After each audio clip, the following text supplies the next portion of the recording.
ফাঁকা থেকে যে এসেছো তার ইঙ্গিতটা প্রতি মুহূর্তে তোমার এই দেহযন্ত্রের ভিতরে খেলে যাচ্ছে।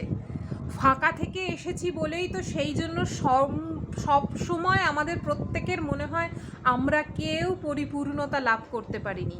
কিছু যেন আমাদের একটা খামতি থেকে যাচ্ছে, কিছু যেন আমার একটা নেই। কারণ আমি তো নিজেই ফাঁকা।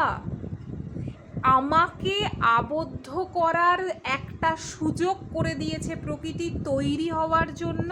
সেই আবদ্ধ হওয়ার ক্ষেত্রটা কি না, এই দেহক্ষেত্র, এই দেহটা, এই যন্ত্রটা।